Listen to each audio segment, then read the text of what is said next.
이라는 이런 부분에 어떤 창업이라든가 이런 걸 생각하지 않더라도 나름대로 자기 아이템에 대해서 그걸 한번 이렇게 구상해보고 사업에 대한 구상을 해보고 실제적으로 그거를 검토받고 자금까지 다 어떻게 내가 지금 지원받을 수 있는가 이것까지가 지금 다 스케줄이 잡혀 있어요. 잡혀 있는 부분인데 이제 이 강의 내용을 이제 그 강사끼리 계속 연속성이 조금 끊어지다 보니까 제가 다 한꺼번에 몰아가지를 지금 못하고 있는 상황이라서 그런데 그래서 하여튼 전체적으로 우리가 여기서 하는 거는 실제 어떤 아이템을 가지고 사업성을 한번 검토하고 거기에 대해서 구체적인 사업 계획을 한번 만들어서 내가 어떤 사업을 하든 간에 한번 이거를 다 조상으로 검토를 했기 때문에 자신감을 가지고 다음에 내가 실제적인 사업을 할 때 그걸 적용할 수 있도록까지가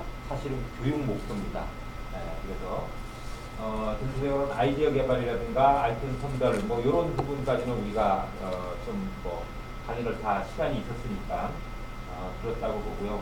사업 타당성 부분도 어떤 우리 아이템에 대해서 시장성 분석이라든가 기술성 분석, 수익성 분석 이렇게 검토하는 부분 우리가 강의 시간에 아마 어떻게 우리가 한다 이거까지 배웠을 거고요.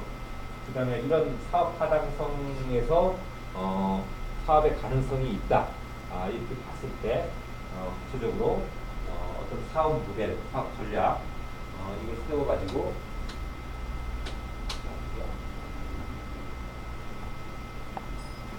해가지고 구체적인 사업 계획서 작성하는 부분까지 지난번에 그 말씀을 드렸습니다. 그래서 지금 이제 이번 시간에 할 거는 이 사업 계획서를 이와 같이 대략의 순서로서 작성을 하는데 구체적인 사업 계획서 서식이 어떤 것이고 또 실제적으로 사업 계획서를 작성하는 그 세부적인 사항 그걸 가지고 한 번씩 작성해보는 시간이 오늘 시간입니다. 그래서 어떤 면에서 저 사업계획서 작성에 실습해보는 시간이고 다음에 사업계획서 작성한 거에 대한 코칭하는 시간이 또 한 시간 있어요.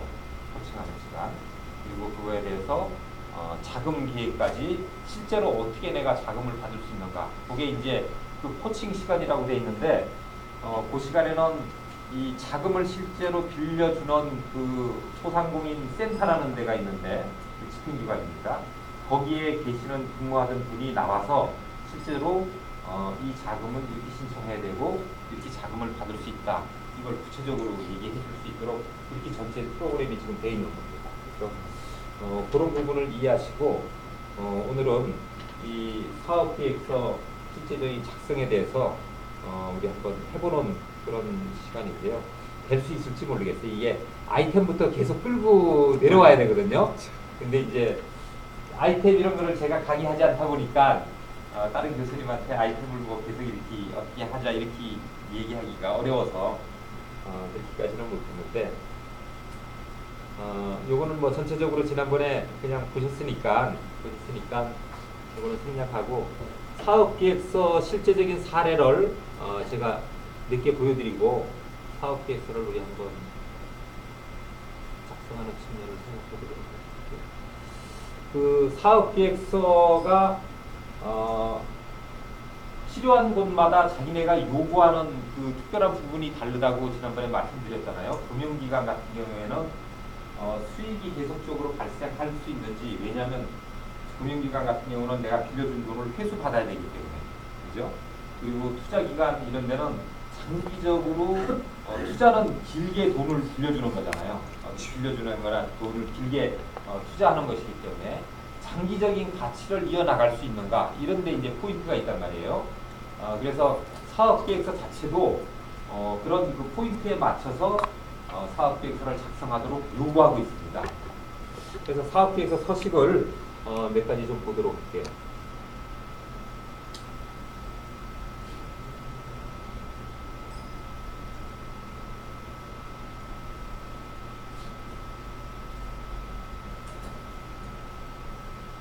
요거는 이제 그 중소기업청에서 비즈니스센터라고 이제 그 이 사무실을 빌려서 1인 창조기업이라든가 뭐 그 소사업자들, 이런 사업자들을 위해서 그 창업 공간을 이렇게 빌려주는 사업을 하는 그것도 이제 저 중소기업청에서 지원하는 그런 사업이에요.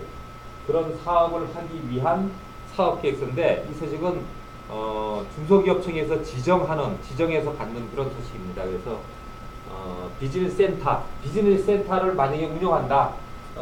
비즈니스 센터가 뭐냐면 우리가 큰 사무실을 통으로 빌려서 그걸 쪼개가지고 적은 사무실로 창업하는 사람들한테 빌려주는 거예요.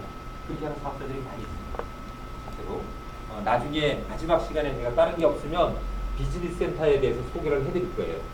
그런 사업을 하기 위한 사업계획서 이거를 이제 만드는 건데 이게 금년엔가 아마 중소기업청에서 모집한 그런 그래서 1인 창조 비즈니스 센터 사업계획서 해가지고 보게 되면 주관기관 및 참여기관 여기서 주관기관이라는 거는 실제 그거를 운영하는 기관이 주관기관이고요.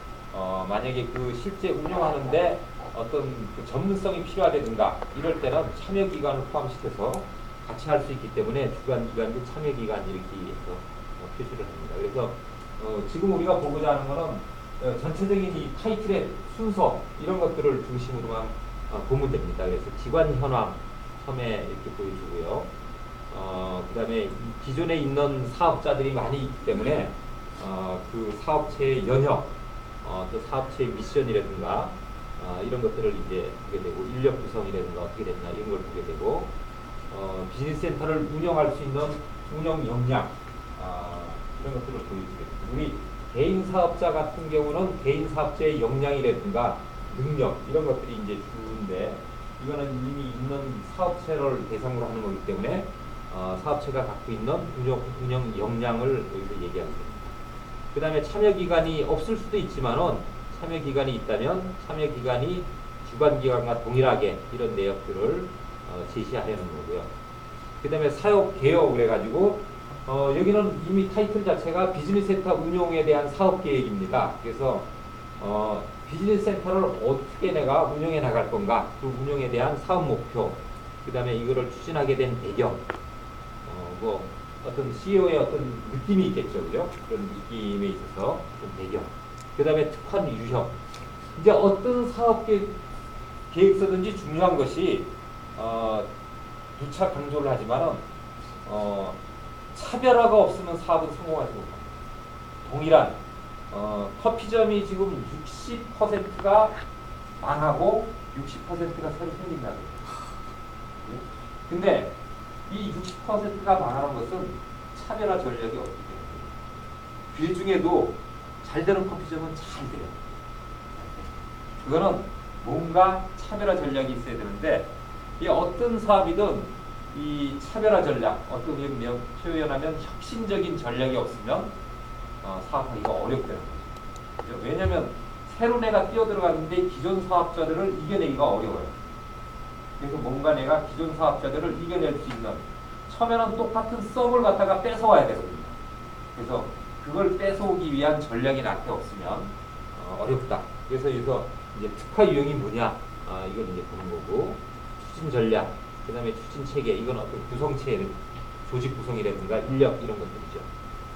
그 다음에 이제 중장기 계획, 이것이 이제 연차적으로 계속 지원할 수 있는 그런 정부에서 지원할 수 있는 그런 부분이기 때문에 연차적인 그런 계획도 같이 보고, 그 다음에 이제 그 기대 효과, 이런 사업을 했을 때 어떤 효과를 낼 수 있는가, 수익 면에서의 효과도 있지만은 사회 기여의 측면에서 어떤 효과를 낼 수 있는지 이런 것들을 기술을 하는 그런 부분이죠.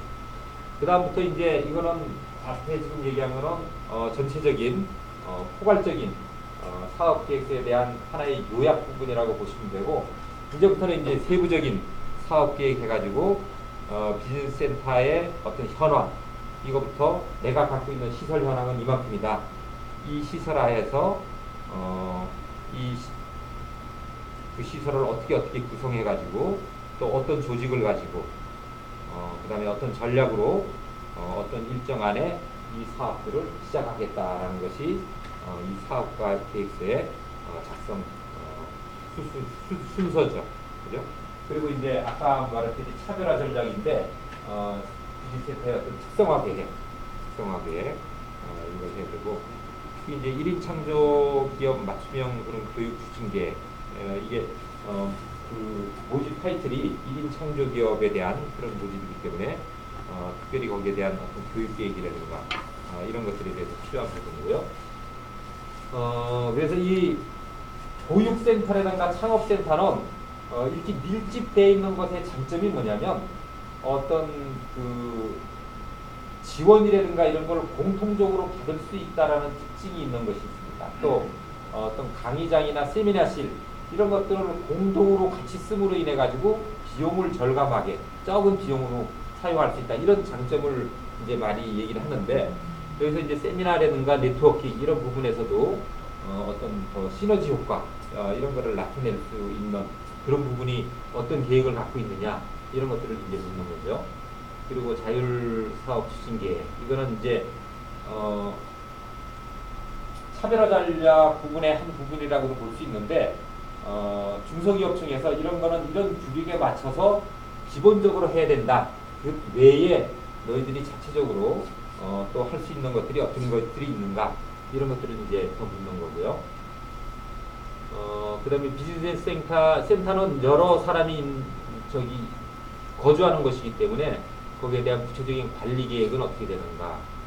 그리고 창조 카페라는 것도 아까 말씀드린 공동 공간이죠, 그죠? 그런 공동 공간에 대해서 어떻게 운영할 것인가, 또 이거에 대한 홍보는 어떻게 할 것인가, 그리고 이런 것들을 추진했을 때 결과적으로 어떤 기대 효과가 나는가라는 부분은 이제 여기서 성과 관리 계획으로 이렇게 표시를 했습니다. 그다음에 사업 성과 제고 이런 것들이 있고요. 그다음에 사후 관리 이런 것들을 이 비즈니스 센터를 운영해가지고 그 결과적으로 어떤 그 입주한 사람이라든가 입주했다가 다시 나간 사람, 이런 사람들에 대해서 사후적인 관리를 어떻게 할 것인가, 이런 것들이. 보통 비즈니스 센터가 일반 민간 비즈니스 센터는 오래 있을 수도 있는데 일반 보육센터라든가 이런 게 있어요. 대학 내에 있다든가 정부에서 지원하는 이런 것들은 보통 1년 기간입니다. 1년 기간. 그래서 연장한다 그러면 뭐 5년까지도 연장이 되는데 기본 기간은 1년이에요. 우리 여기 학교하고 우리 지금 서울벤처대학원하고 가장 가까운 관계가 되는 게 호서벤처대학원인데, 거기도 그 창업센터가 있거든요. 거기도 기준이 1년 기준으로 보육하게 되고, 그 다음에 5년까지 연장할 수 있는 그런 것들을 두고 있습니다. 그 다음에 사후 관리는 어떻게 할 것인가, 이런 것들에 대한 거고, 사업비 편성, 이거는 전체 사업비가 얼마 정도 소요되고, 그 다음에 그 국가에서 운영 지원되는 그런 그 정부 지원금은 얼마고 기관에서 부담금은 얼마 해가지고 전체를 운영할 것인가. 그래서 결국은 이 사업계획서에서 요구하는 거는 정부 지원금, 이거를 요구하기 위한 사업계획이죠.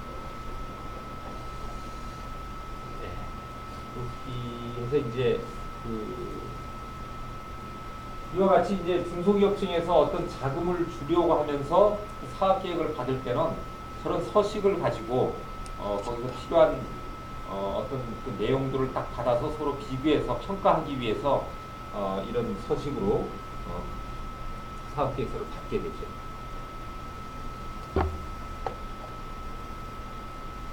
그 다음에 이거는 중소기업진흥공단에서 사용하는 사업계획서입니다.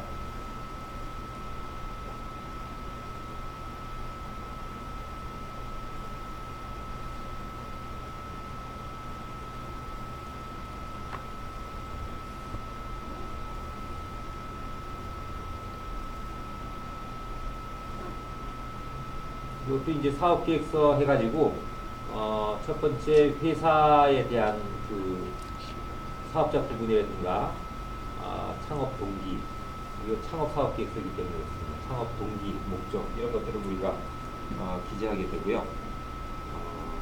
그 다음에 제품 및 서비스는 무엇인가, 그러니까 아이템, 사업 아이템, 창업은 항상 이 사업 아이템이 이제 필요한데 사업 아이템은 뭔가, 이걸 이제 묻는 거고. 그래서 창업 동기가 뭐고 사업 아이템은 뭐다.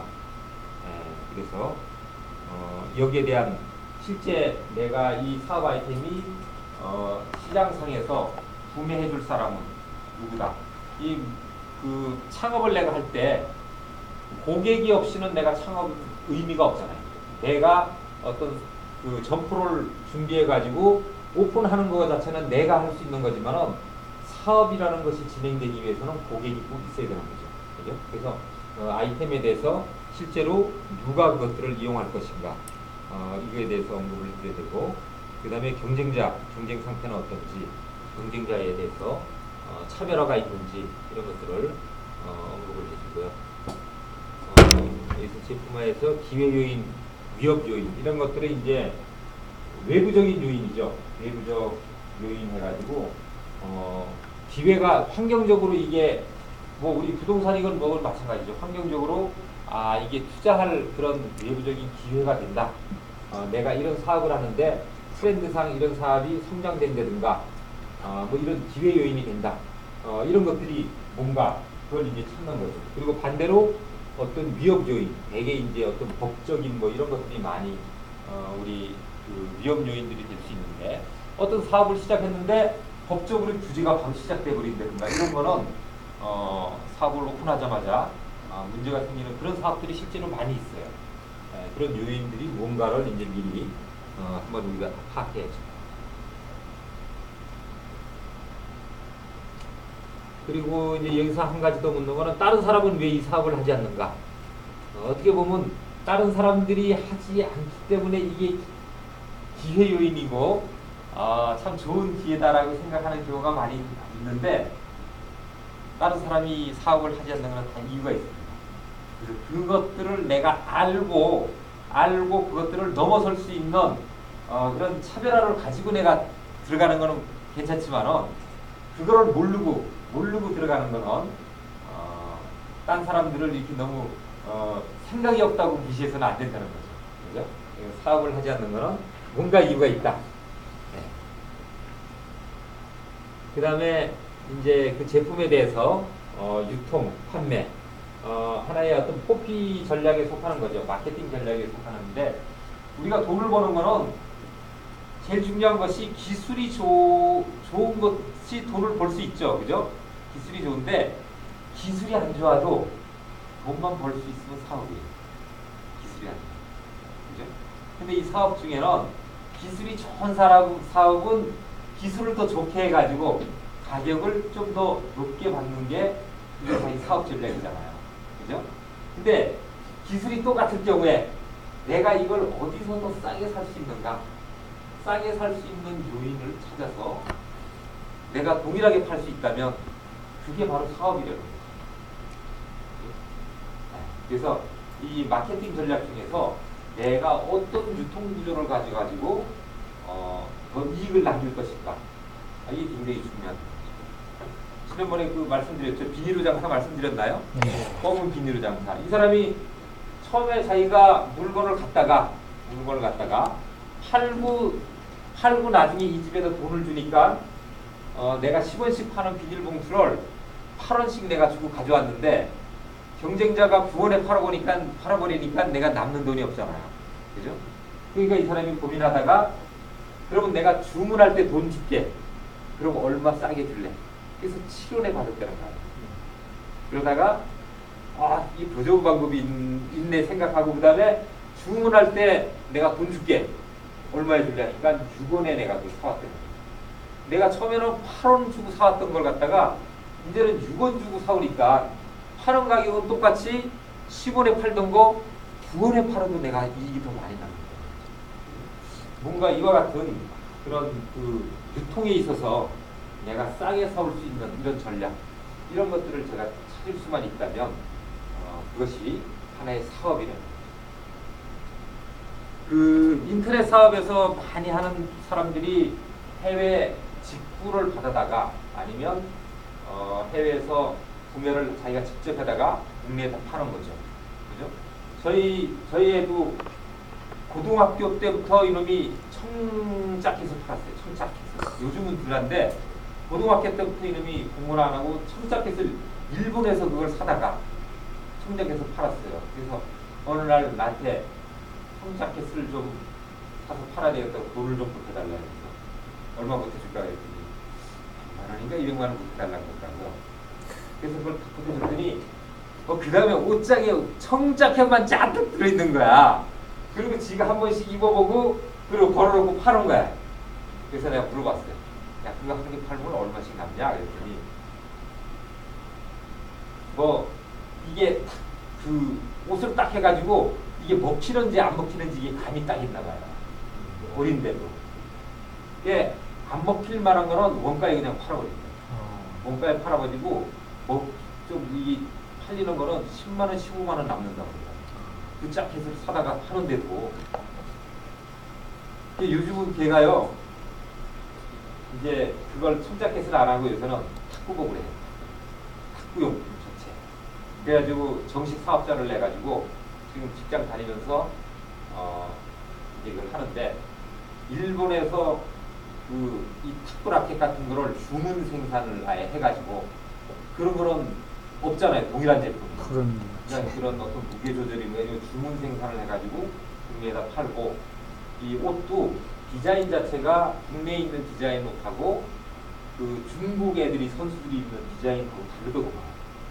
그걸 갖다가 일본에서 직접 생산하는 걸 받아다가 여기 갖다 팔고 때로는 지가 가서 직접 가서 몇백 벌을 사와요.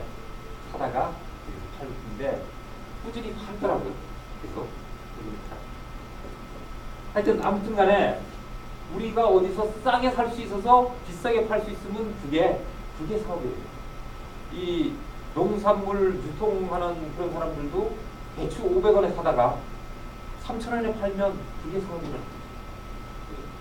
물론 이제 그런 도소매 쪽으로 자기가 관심이 있는 사람은 그렇게 어떤 유통 채널을 해가지고 하는 거고 기술적으로 내가 어떤 능력이 있거나 이런 사람들은 기술을 높여가지고 기존의 제품이 10,000원 받던 거 기술을 더 향상시켜서 20,000원, 뭐 15,000원 이렇게 받아서 내 마진이 또 높게 이렇게 가는 그런 그 수익 모델이 있는 거죠, 사실. 그죠? 그런 수익 모델을 자기가 잘 해가지고 사업을 하는 것이 바로 사업이지 꼭 기술이 좋아야 된다. 뭐 그건 아니라고 봐요. 그러니까 자기가 할 수 있는 역량, 그 역량을 최대한 잘 발휘할 수 있는 곳, 이곳이 사업할 수 있는 곳이 아닌가 이렇게 생각합니다. 그래서 어떤 방식으로 판매 유통할 것인가, 기술이 집약된 거라면 기술의 우수성을 더 제시를 해야 되겠지만은 기술의 우수성이 있는 것이 아니라면 이와 같이 어떤 유통 부분을 잘 얘기하는 것도 중요한 것이다. 실제로 얼마나 사람들이 살 것인가, 이게 다 시장에 대한 그건데 국내외 시장 규모라든가 이런 것들을 해가지고 시장의 어떤 변화, 트렌드 이런 것들을 우리가 보면서 상대방한테 이 창업 사업기획서의 용도가 뭐라 그랬어요? 처음에는 내가 사업을 잘 이루어 나가기 위해서 이 사업계획서가 필요한 부분이 있죠. 가장 크죠, 그죠? 내가 사업계획서를 한번 쭉 작성해 보면 실제 사업을 할 때 놓칠 수 있는 부분을 미리 다 챙길 수 있기 때문에 그게 가장 큰 부분이고, 그 다음에는 사업을 하려고 그러면 제일 필요한 것이 뭐냐면 자금입니다. 자금. 이 자금을 내가 조달받아야 할 텐데 그냥 부모님한테 하다못해 부모님한테도 나 이런 사업 해볼게요. 돈 좀 보태주세요. 그러면 그 사업에 대해서 물을 거란 얘기죠. 적어도. 그게 부모님이 생각했을 때 돈이 될 수 있는 사업인지 뭔지 한번 들어봐야지 돈을 보태줄 거 아닙니까? 그때 그 사람을 이해시킬 수 있는 하나의 확실한 근거 자료로서 이 사업 계획서가 필요하고, 더군다나 은행이라든가 투자기관에서 내가 이제 돈을 끌어들이려면 확신을 줄 수 있는 이런 사업 계획서가 필요하기 때문에 사업 계획서를 제시할 필요가 있기 때문에 사업 계획서를 작성하는데, 이 사업 계획서상에서 기술의 우위성이라든가 시장의 어떤 그 확신성 이런 것들을 확실히 보여줄 수 있어야지 그 사업 계획서가 더 확실한 의미가 있다. 이기 때문에 시장에 대한 그런 부분을 우리가 확실히 얘기해 줄 수 있어야 된다. 그리고 그 다음에 이 서비스를 사업하는데 비용이 얼마 들 건가, 개발이 필요한 부분이라면 개발에 대한 비용, 이런 것들을 전체적으로 나열하고 나중에 손익에 대한 부분, 손익은 얼마나 생길 거고 손익 분기점은 언제 도달할 수 있을 것인가. 그래서 손익도 그냥 얼마가 생길 것이다 라고 이렇게 얘기하기보다는 확실한 어떤 이 매출액이라든가 매출 원가를 상세히 한 어떤 손익 계산 이런 것들을 우리가 확실히 제시해 가지고 마지막에 당기순이익이 얼마 정도 날 수 있다. 여기는 첫 해년도에는 마이너스가 나지만은 그 다음부터 이익이 계속 이렇게 발생할 수 있다. 이런 확신을 줄 수 있어야지. 그걸 보고 야 내가 투자하는 마음이 있다 없다 이게 결정되잖아요. 그죠? 어떤 분이 저한테 투자하라고 그러는데 기업체의 전산 시스템들이 기존에는 다 하드디스크로 운영이 됐는데 앞으로는 SSD로 다 바뀌게 된다. 그래서 그 SSD를 생산하는 업체에 자꾸 투자를 하라고 보시는 사람이 있어가지고 그런데 제가 투자를 못했어요. 돈도 없었지만은 SSD는 갈수록 가격이 다운되는데 지금의 계산하고 앞으로 다운된 후에 계산하고는 또 계산이 다르게 돼야 되는데 그 부분을 제가 확실하게 계산할 수가 없어가지고 그래서 이제 투자를 안 했는데 하여튼 뭐 그런 어떤 시장의 변화 이런 것들을 우리가 잘 표시할 수 있고 상대방한테 확신을 줄 수 있어야 된다.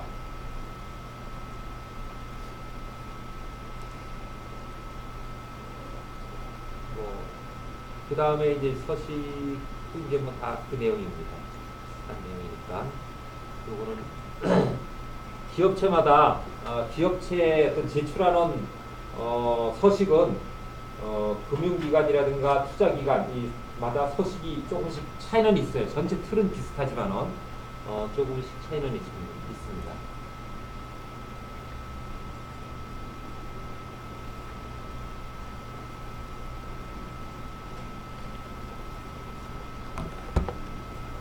그 다음에 이거는 이제 뭐 보통 PT 발표하면서 사용하는 그런 사업계획서인데요. 처음에 사업계획서에서 목차 이렇게 이 PT용 이걸 보여드리는 거는 여러분들이 이걸 작성해보라고 제가 보여드립니다. 목차, 그 다음에 회사 소개, 그 다음에 회사 연역. 이 사업계획서가 꼭 창업하는 사람만이 사업계획서를 작성하는 건 아니라 그랬죠. 그죠? 기존에 있는 사업체도 어떤 새로운 사업을 확장한다든가 새로운 아이템에 대한 사업을 시작할 때 이런 사업계획서를 작성해서 그 사업을 충분히 검토하고 그 사업을 시작하기 위해서 이런 사업계획서를 작성한다라고 이제 말씀드렸습니다. 그래서 이거는 기존에 있는 사업체라면 회사의 연역 이런 것들이 있겠죠. 창업하는 데라면 이런 것들이 없겠지만은 그 다음에 주요 사업 내용 여기는 뭐 허브 정원하고 허브 펜션 이런 것들을 기존의 사업이고 시장 현황 해가지고 시장 현황을 예타 그 다음에 소요 자금 및 조달 계획 추정 이익 계산서 뭐 이렇게 해가지고 이거는 추정 이익 계산서까지만 표시하겠습니다. 여러분들한테 제가 그냥 이 서식을 한번 좀 나눠드리겠습니다. 이거는 외식 사업 계획서 형태로 PT 형태로 이렇게 작성된 건데 목차는 뭐 이렇게 여러 가지 쭉 나와 있어요. 그리고 그 다음에 사업 계획의 개요. 요거는 이제 첫 페이지로서 이 사업의 전체적인 거를 요약한 겁니다. 그래서 사업 배경은 이러이러한 배경에서 사업을 내고 사업 기간은 언제 할 거고 사업 내용은 뭐다. 첫 번째 이제 한 페이지로 이렇게 요약한 거고요. 그래서 이 요약이 필요한 거는 처음에 사람들한테 설명하거나 이해를 시킬 때 미리 이런 사업의 전체적인 계획을 한번 얘기하고 세부적인 내용들을 얘기하면 훨씬 이해가 빠르고 얘기하기가 쉽기 때문에 이렇게 앞에 개요 부분을 미리 얘기한다라고 말씀드렸습니다. 그래서 이제부터 본 그 내용으로 사업 회사 개요, 뭐 창업이면 창업하는 그 회사의 어떤 개요를 얘기할 수 있고, 그 다음에 시장 상황은 이런데 우리가 생각하는 아이템 제품의 내용은 이렇다. 제품에 대해서 먼저 얘기를 했고, 이 제품에 대해서 시장 분석을 이렇게 보니까 정치, 경제, 사회, 문화적으로 어떠한 장점이 있고 어떤 단점이 있더라. 뭐 꼭 이런 서식에 틀을 써도 좋고 안 써도 그렇지만은 시장 분석 내용에 있어서 어떤 트렌드가 어떻게든가 환경적인 변화가 어때서 이런 수요가 있다든가 이런 것들을 제시하면 좋습니다. 필요성이죠. 이 제품이 진짜 이 우리 어떤 환경 안에서 필요하다 이걸 제시해 주는 것이고, 그 다음에 실제 이런 것들에 대해서 경쟁 사업자가 있다면 경쟁 사업자가 갖고 있는 제품의 특성이라든가 이런 것들은 어떤지 그런 것들을 같이 비교해서 경쟁 사업자보다 우리 제품이 좀 더 차별이 있다. 여러분들이 전자제품 같은 거 할 때 볼 때 왜 기능 딱 구분해가지고 어떤 거는 기능이 있고 없고 하는데 우리 제품은 기능이 다 있다 뭐 이렇게 표시하잖아요. 그런 어떤 차별화 그걸 이제 표시해 줄 수 있는 그런 부분이죠. 우리 제품하고 비교했을 때 문제점이 뭐고 우리는 이런 것들을 어떻게 해가지고 사업화시킬 것이다. 제품에 대한 가격 때로는 높을 수도 있고 낮을 수도 있죠. 내가 제조하는 제품이라 그러면 내가 생산을 싸게 하는 거 그것도 사업 전략이죠. 그죠? 만약에 생산을 싸게 뭐 10분의 1로 내가 생산할 수 있다. 이런 거 굉장히 중요한 사업 전략인데 그래서 내가 10분의 1로 생산할 수 있기 때문에 파는 것도 기존의 가격보다 뭐 훨씬 싸게 팔 수 있다. 이게 사업 전략이지 않습니까? 그래서 이런 주요 제품에 대한 가격 이런 건 어떻다. 그 다음에 거래처가 있으면 거래처 현황은 어떻다. 이런 것들을 해주고 수학 분석인데 이제 시장 분석할 때 아까 이 두 가지가 기회 요인, 위험 요인 했는데 이게 외부적인 환경 요인입니다. 그냥 기술로서 외부적인 환경 요인에서 할 수도 있지만 이런 수학 분석이라는 표를 통해서 외부적인 환경 요인은 뭐고 내부적인 요거는 내가 갖고 있는 강점, 기술의 강점이라든가 뭐 어떤 생산 요소의 강점이라든가 이런 강점과 약점 이런 것들을 나열하게 돼가지고 그 다음에 그걸 갖다가 서로 가지고 전략을 만들어내는 거죠. 그래서 강점과 기회 요인은 더 살려서 더 하나의 수익 요소로 만들고 약점이라든가 위험 요인은 피하는 것이 가장 좋아요. 외부 환경적으로 법적인 제한이 있다든가 뭐 이런 거기 때문에 그런 거는 법을 피해 가지고 할 수 있는 그런 방법이어야 되는데 위험 요인은 가급적이면 피하고 약점 같은 거는 어떤 기회 요인하고 결합시켜서 약점이지만은 기회 요인 안에서 하나의 강점이 될 수 있도록 이렇게 변환시키는 전략을 여기서 찾아내는 겁니다. 이런 전략을. 그래서 이런 전략을 찾아내는 것이 사실이 어떻게 보면 사업을 수익 모델로 만들어 나가는 하나의 과정이죠. 네. 그 다음에 이런 시장 분석에서 이런 전략을 만드는 다음에 이 아이템에 대해서 운영 및 마케팅 계획을 세우게 됩니다. 운영은 이걸 판매한다 그러면 점포를 운영한다 그러면 점포를 어떻게 운영하고 마케팅 알리기 위해서 마케팅이라든가 홍보 이런 것들은 어떻게 할 것이다. 그 다음에 이제 오픈한 다음에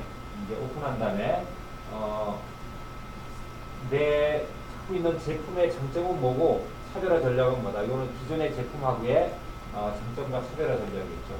그 다음에 가격은 내가 높대든가 낮대든가 하는데 기존의 제품보다는 어떤 차별화가 있다. 그 다음에 프로모션 이거는 실제 이제 그 가게를 오픈해서 어떤 할인 정책을 한다든가 뭐 쿠폰을 준다든가 뭐 이와 같은 실제적인 프로모션이고 프레임스는 이건 하나의 유통입니다. 내가 어느 곳에서 물건을 매입해서 원재료를 어떻게 매입해서 어떻게 내가 판매하는데 차별화를 가질 것이냐 이런 것들에 대한 구체적인 계획을 써보는 거죠.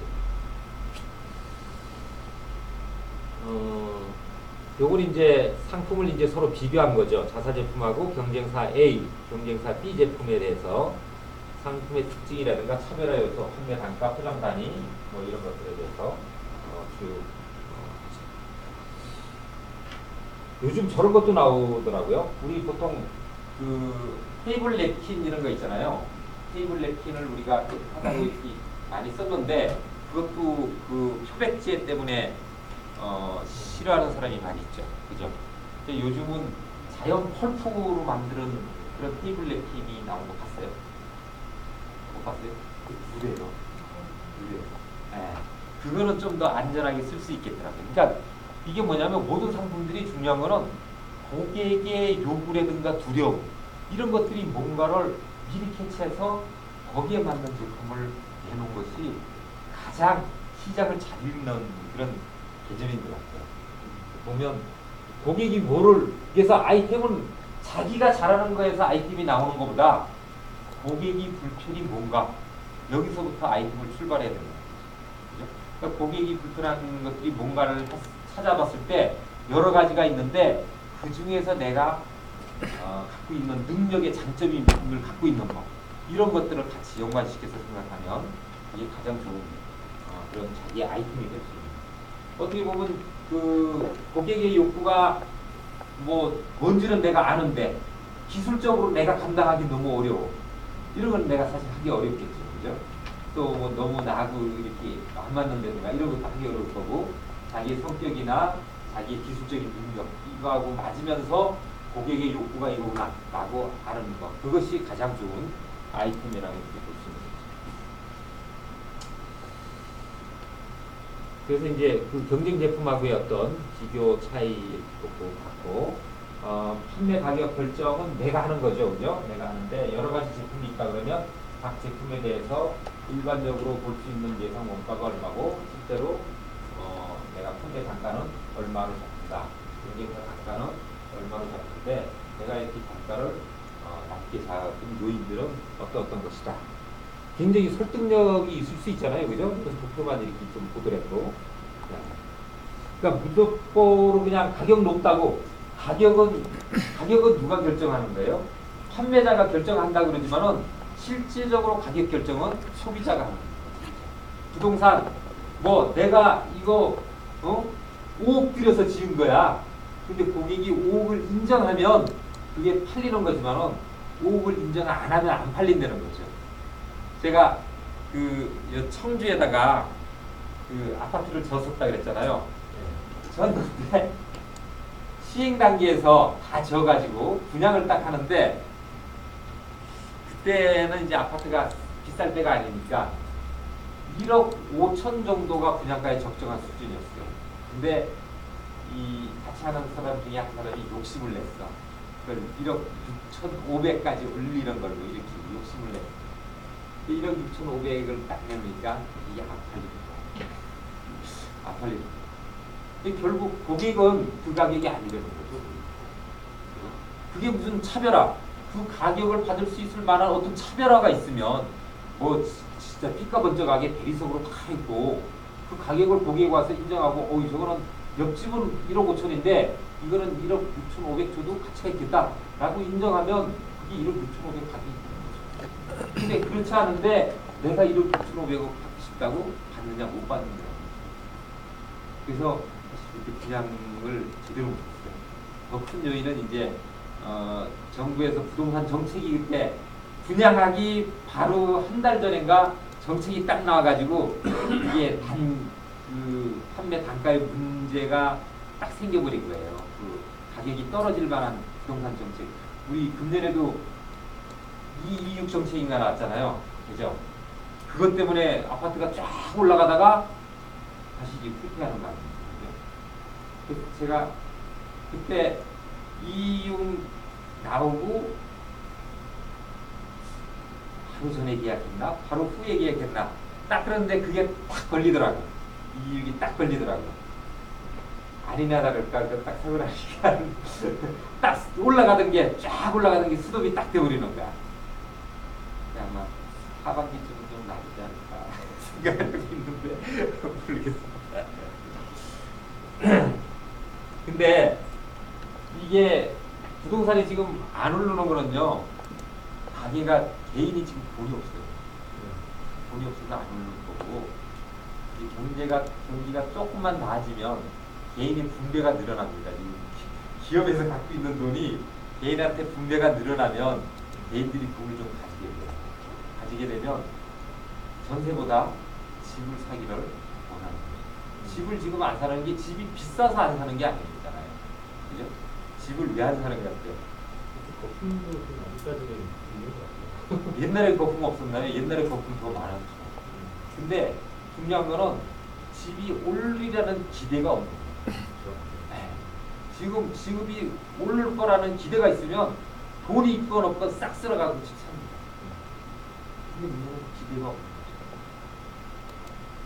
그래서 그런 그 고객의 어떤 그 기대 이것이 이제 자꾸 생겨야 되는데 경기가 활성화되면 그 기대가 이제 자꾸 높아지거든요. 경기가 하도 침체되니까 이제 심적으로도 이제 여기 약해지고 또 의욕도 약해지고 이러니까 그런데 경기가 좀 살아나면 움직이기 어느 정도는 움직이게 돼 있고 큰 관점에서는 뭐 이런 얘기는 있어요. 한번 쫙 오를 기회는 한번 분명히 있다. 오를 기회는 있다가 그 다음에 인구 통계적인 측면에서 이제 한번 쭉 빠지는 그런 현상을 크게는 예상을 하고 있는데 아직은 그래도 한번 오를 기회가 있는 타임이 아닌가. 제가 부동산 전공이 아니고서 그런 얘기 너무 하면 안 돼요. 그다음에 이제 마케팅 계획에서 이제 단가를 이렇게 결정하는 게 되고요. 단가가 결정되면 그다음에 이제 매출액이 나오는 거죠. 매출액 나오기 전에 이제 구매 원가는 어떻게 될 건가? 원가를 상품을 구매하는 원가 아니면 재료를 구매하는 원가, 구매 계획, 그다음에 인력 계획, 판촉 계획 이렇게 하면 그 다음에 나오는 것이 바로 나오질 않네. 이와 같이 이제 판매 단가하고 구입 단가하면 이미 손익이 이제 그 다음에 계산될 수가 있죠. 그 다음에 판매량만 나오면 손익이 계산되지 않습니까? 단가가 있으니까. 그래서 그 다음에 이제 점포가 만약에 필요하다면 시설 계획을 어떻게 할 것인가, 상권과 입지. 상권하고는 다 배우셨죠, 그죠? 상권. 네.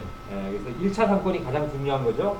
왜 중요하냐면 1차 상권이 70%의 잠재 고객이 1차 상권 범위 내에 있다는 거죠. 그래서 우리가 광고를 할 때 1차 상권 범위를 집중적으로 그런 전략을 가지고 광고할 필요가 있다라고 생각되기 때문에 1차 상권의 범위가 어디냐 이걸 우리가 한번 설정할 필요가 있다는 거죠.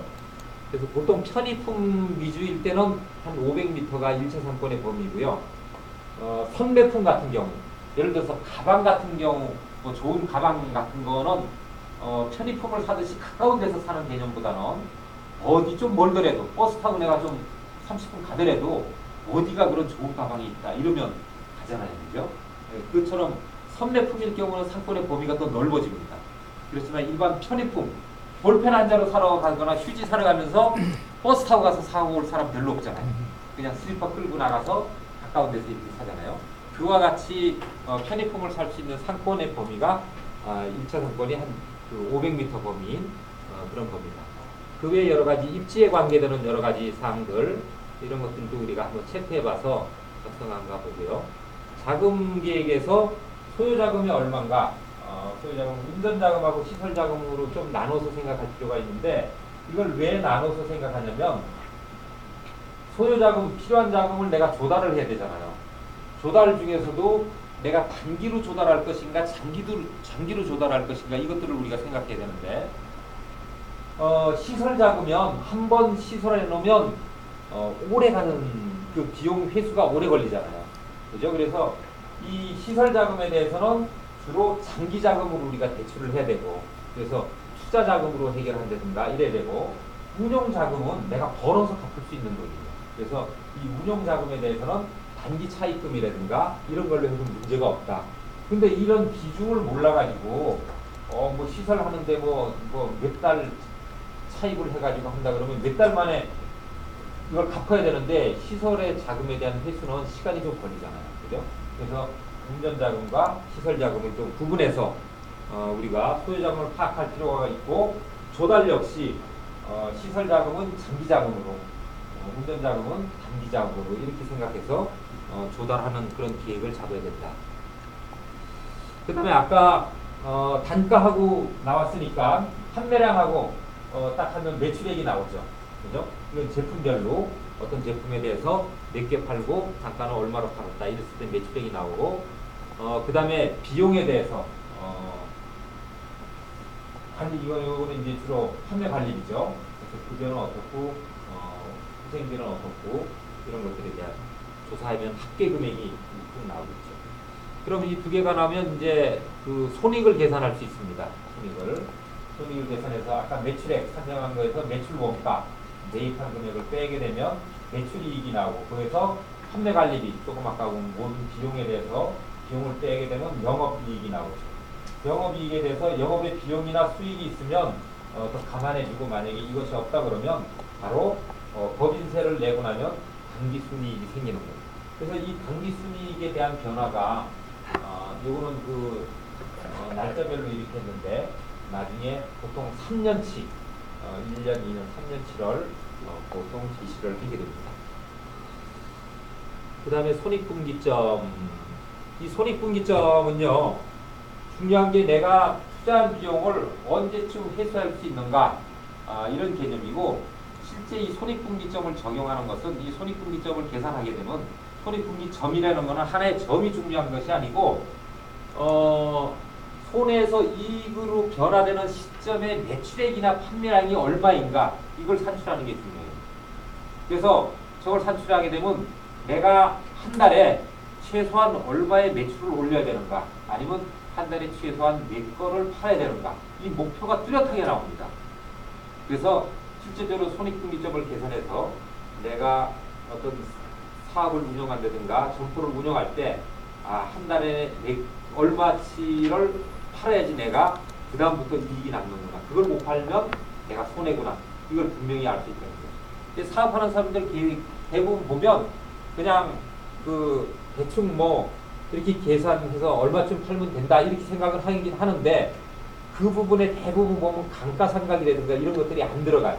그래서 이익이 나는 것 같지만 실제로 이익이 안 나는 형태가 많이 있습니다. 제가 컨설팅을 이렇게 하다 보면 대부분의 사람들이 감가상각이라든가 이런 것들을 다 잊어버리고 그런 거는 전혀 생각을 안 해요. 근데 실제 감가상각을 다 넣게 되면요, 이익이 생각만큼 나오죠. 그런 것들을 다 고려할 수 있어요.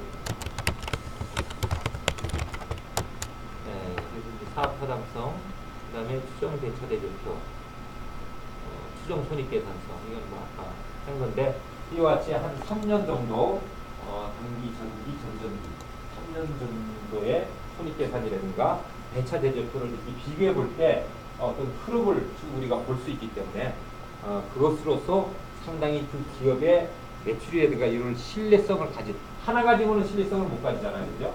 우리가 창업 기업을 했을 때 내가 은행에 가서 대출 받으려고 그러면 한 1년치 실적이 없으면 증자를 못 받아요. 신용이 자주 안 잡혀요. 근데 최소한 한 달치, 1년치 실적이 있어야지 일단 신용이 형성이 되고 한 3년치의 어떤 추이가 딱 있다 그러면 그 신용이 좀 더 확실히 납니다. 그래서 보통 한 3년치 보통 이렇게 하게 되고요. 대차 대조표 있었고 손익계산서 뭐 이런 정도로 해가지고 그 다음에 첨부물이 있다 그러면 또 첨부물 시키는 정도 이 정도 이렇게 하는데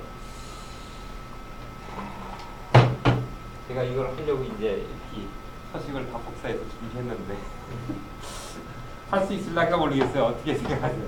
자, 그 조금 한 쉬었다가 좀 볼까요? 일단 화장실 갔다 오시고 얘기하시죠.